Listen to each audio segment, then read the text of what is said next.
All right. You missed me? You did, right? You totally did. Spring break was terrible without microeconomic theory in it.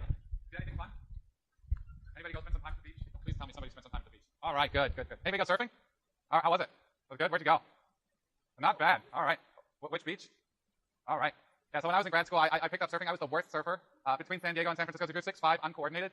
It's not your sport, but I went out every morning. There are a few better ways to flush out your brain than ocean water through your sinuses and ears. It's good stuff. All right. Micro, before we get started on substance, we have an exam coming up next Thursday. You're looking forward to it. To answer the obvious questions, what's on the exam? Questions. Oh, no, don't you dare. Don't you. Thank you. What's on it? It's where we left off after midterm 1. So the last material covered on the previous midterm was the Thursday, I think prior to the previous midterm, so we pick up there, and we go until this Thursday's material. So when I stop speaking this Thursday, that's where the material ends. If this is too vague for you, I can figure out what the exact lecture numbers are and make that explicit, but I think you can figure out what that is. So that's the material. There's a review session. The 2 slots I can make would be Friday, this Friday at 2 p.m. is one. The second one would be next Tuesday at 5 p.m. So we're going to do this in a democratic fashion, which I will show you that voting on things doesn't always work out real well later. But if you are, and you have to vote, so there's none of this, I'm sorry, I'm texting my significant other right now, I can't vote type of behavior, all right? So put the cell phones down. If you are in favor of having a review session this Friday at 2 p.m., raise your hand, okay? If you are in favor of having it on Tuesday at 5 p.m., raise your hand. Oh, man, that's tough. That's about half-half. How about we do this? How about I do an hour on Friday at 2 and an hour on Tuesday at 5? Yeah? Where? I don't know. I'll get you a room, all right? So we'll do an hour Friday at 2, and we'll do an hour Tuesday at 5. Question. So my review sessions always work. You bring the questions, I bring the answers. So I guarantee you they won't be the same. There will be overlap, but they won't be the same. If there is need, I'll see if we can webcast these things, but I'm not 100% sure that that's possible because they're weird rooms. Any other questions? Yes. Go check B courses. I posted them a couple of days ago. So there's a huge number of old midterm 2s with solutions. Have fun. The ones that aren't there in the middle, it's not I'm withholding ones and you should spend precious time tracking them down using the internet. One that's missing, I think, is fall 2010. There is no exam because I was on sabbatical in Germany drinking beer. And then there's one fall thing missing, and that's simply because I switched from offering this course in the fall to offering it in the spring. So you've got all the exams, I think, from 2009 until last year. I will try and make good on my promise this time that I'll go through the exams and come up with a list of stuff you don't have to know, because there's some stuff I don't teach anymore, so you don't, bang your heads against the wall and try and figure out answers to problems you shouldn't know. Any more questions? Sir? Sorry? That list will be available as soon as I do it, all right? So that's as precise as I'll get. So I'm going to put this on you. Send me an email this afternoon and say, Max, you promised you would do that list, all right? And if it's not there by tomorrow morning, I will pay you $2 each day that the list isn't there, all right? Deal? $2 isn't a lot of money to me, so it could take a few days. All right, any more questions? We good? Yes. I don't know what means. So all you did, right, there was a lecture or two that are missing. I just sort of, hit the pause button and then move. So whatever I actually did in class is what I'll test you on. There's nothing invisible somewhere that I'm going to test you on. So if it didn't come out of my mouth or Peter Burke's mouth, it's not going to be on the exam. Did that answer the question? All right, excellent. We ready? So this is the fun part, all right? This is the fun part. Consumer surplus, producer surplus. I love this stuff. So what we did last time is we looked at market equilibrium. That was pretty simple. We aggregated individuals' demand curves horizontally to get a market demand curve. We added individuals' firm supply curve to get a market supply curve. We put those two in the same graph, and we got market equilibrium, price, and quantity. If these firms are perfectly competitive, then any individual firm takes that market price as given or as its horizontal demand curve. Pretty straightforward. Then we started shifting gears and sort of asked, well, Max, we're going to compare different states of the world, right? We're going to look at how good or bad is a certain policy for the people in a certain society, or how good or bad is the lack of a certain policy for people in a certain society. So in order to figure out what's good or what's bad, is we need to have some sort of measure of well-being. We made a decision that UDLs are not a good way of measuring well-being for an entire society, because UDLs are just a ranking, and you can't add UDLs across individuals to come up with some aggregate measure of utility for a society, right? UDLs are just there for ranking. They don't compare across individuals. So I proposed and showed you a much cooler measure, which is just a measure of well-being, but it's got the advantage that it's measured in dollars, and I can get it straight up the demand curve, which is the difference between demand, which is your willingness to pay for one specific unit, and the price you paid for it. So the difference between this willingness to pay for this marginal unit and what you actually paid for it, my willingness to pay for a pint of beer when I'm thirsty and what I actually have to pay for it, is benefit I take home for free.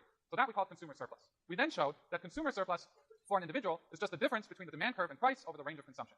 If we do this for an entire market, it's the difference between the market demand curve and price over the range of consumption, right? So it's the area between demand, hold on, which way does demand go from your point of view? Better go this way. It's the distance between demand and price over the range of consumption, which in many settings is a triangle, but we'll see not always so. So it's measured in dollars, that's beautiful, and it's something that we actually use, a measure we use in benefit cost analysis at federal, local, state, and international levels, right? The Europeans are weird.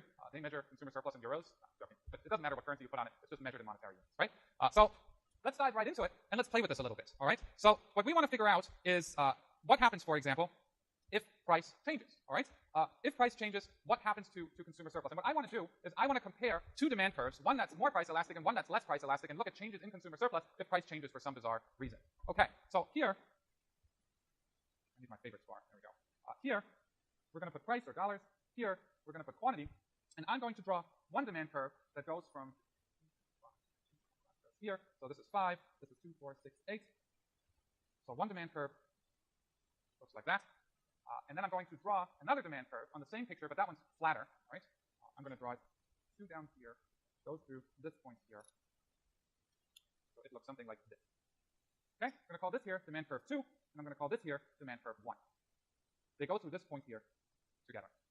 Which one's the more price elastic demand curve?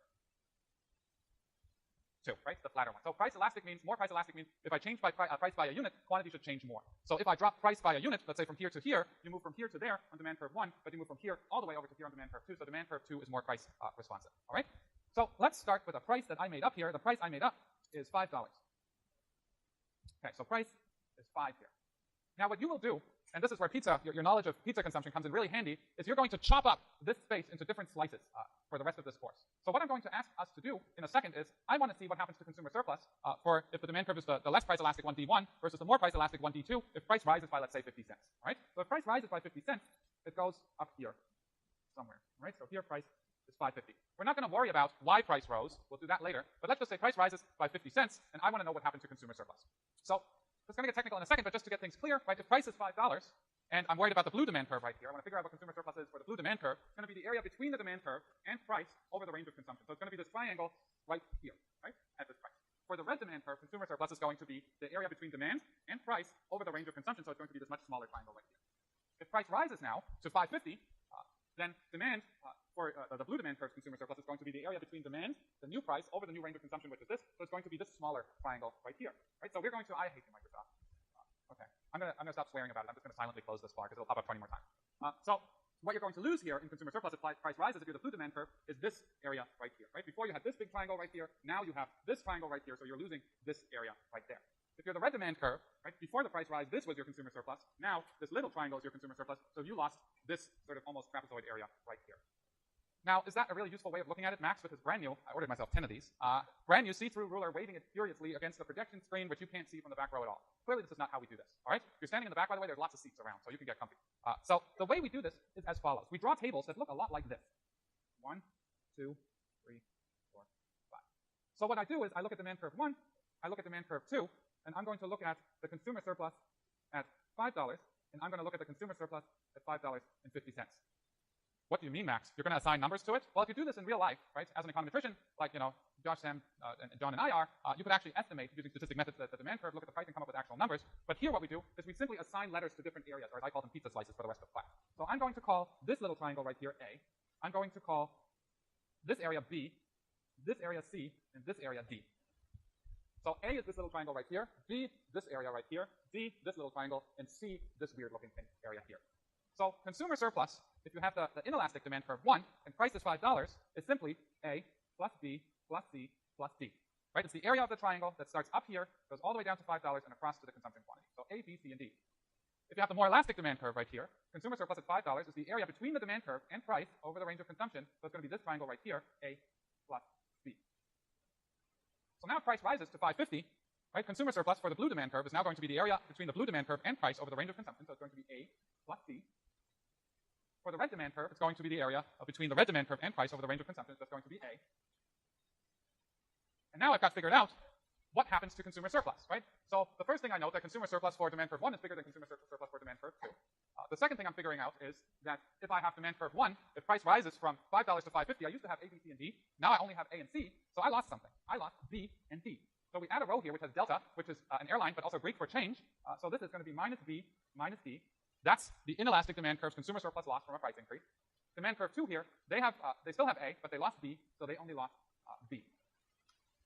So consumer surplus losses from a price increase are bigger.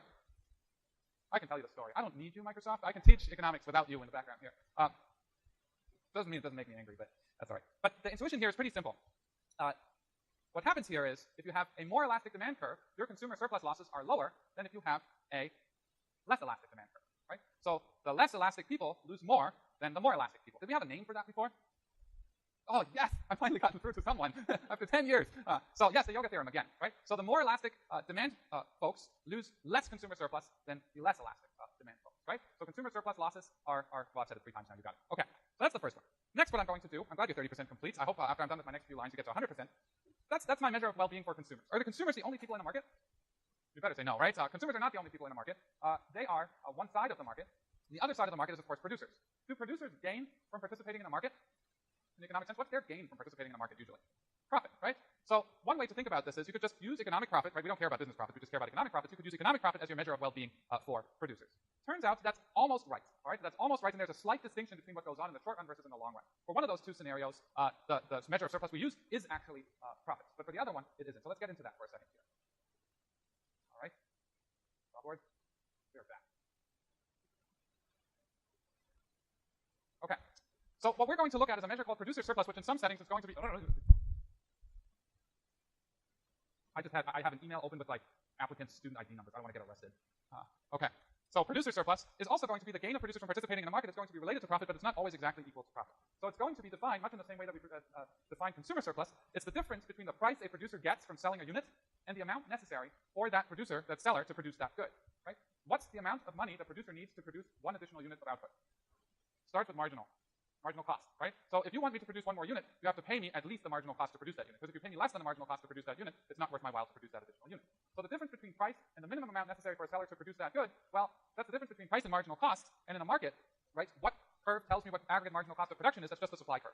So producer surplus in a market is simply the distance between price and the supply curve over the range of production, right? So much like consumer surplus was the difference between demand and price, producer surplus is going to be the distance between supply and price over the range of production. So what does that look like graphically? You can think of it like this for an individual firm. This is Q. This is dollars. So I'm going to do discrete steps here because that makes my life a little bit easier. So I'm going to assume that my individual firm's marginal cost curve looks something like this, or that this is its supply curve. I'm going to assume price is going to be $4.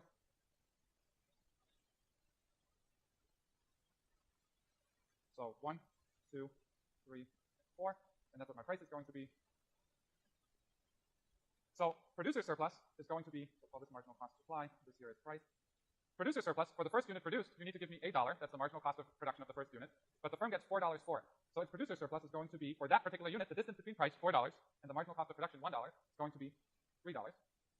For the second unit, the distance between price at $4 and marginal cost of production is $2. For the third unit, it's $1, and for the fourth unit, where the firm is indifferent between producing and not producing that first unit, it gets $0. So total producer surplus for the firm is equal to 3 plus 2 plus 1, which we can all do in our head, is $6. So here comes a trickier question. What's going to be the area under this curve, right? What's the first, this here's marginal cost, right? I just drew it in a step function. Usually we draw it in a straight line, but this just makes adding up numbers easier. So this $1 right here, this is the marginal cost of producing the first unit, right? Marginal costs in the short run are what? Are they variable and fixed costs or just variable costs? The latter, right? They're just variable costs in the short run. So marginal costs in the short run are just variable costs. So this area here, what color didn't we use yet? Yellow, right? So I have $1 of variable costs under here, $2 of variable costs under here, $3 of variable costs under here, and $4 of variable costs under here. So if I add up over the range of production, which is going to be 4 units, the area under the supply curve, that's going to get me the sum of the marginal cost of producing each additional unit, or it's going to get me my variable cost of production, right? So $1 plus $3 plus, 1 plus 2 is 3, plus 3 is 6, plus 4 is 10. So total variable cost of production is going to be $10 here. So let's think about this for one more second here.